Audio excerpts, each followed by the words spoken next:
ایک گھنے جنگل میں ایک پھلتے پھولتے شہتوت کے درخت کے پاس سنو نام کی ایک خوبصورت پری رہتی تھی۔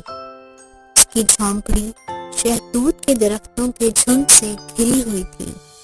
ان کے پتے ہوا کے راز کو سرگوشی کر رہے تھے۔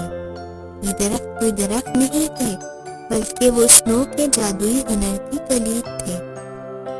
سنو شہتوت کے درخت پر ایک سلک وارم کے کیڑے کی مدد سے سلک کے کپڑے تیار کرتی تھی۔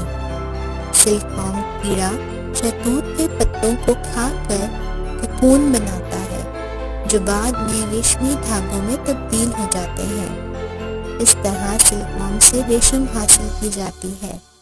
سنو نے ان ریشم کے کپڑوں کی پرورش کی، جن کے ریشمی دھاگے پیچیدہ ڈیزائنوں میں بنتے تھے۔ سنو اپنے ماہر ہاتھوں کے استعمال سے ریشم کے باریک ریشوں سے شاندار کپڑے، چادریں اور تکیے تیار کرتی ہے۔ ایک دن ایک نوجوان شہزادہ شکار کی مہم کے لیے جنگل میں نکلا۔ وہ جنگل میں شکار کر رہا تھا جب اسے جھونپڑی سے روشنی آتی ہوئی دکھائی دی۔ وہ جھونپڑی کی طرف بڑھا، جہاں کھڑکی پر کھڑے اس نے ایک دلفریب نظارہ دیکھا۔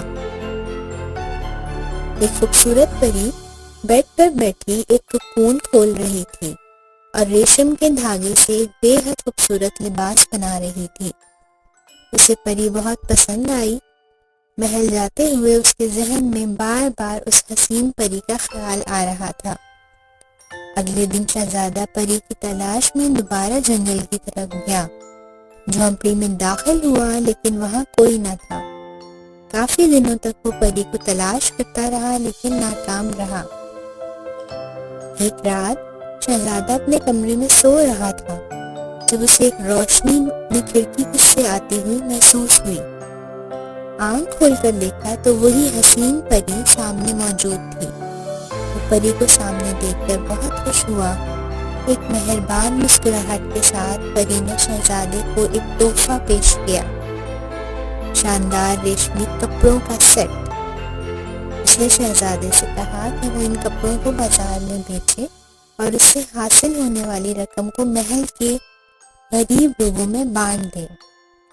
شہزادہ اگلے دن بازار گیا اور ان کپڑوں کو مہنگے داموں فروخت کیا اور رقم غریبوں میں بانٹ دی۔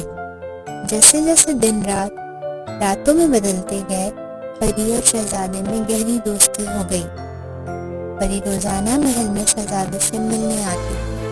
ایک دن شہزادے نے پری کو شادی کے لیے پرپوز کیا۔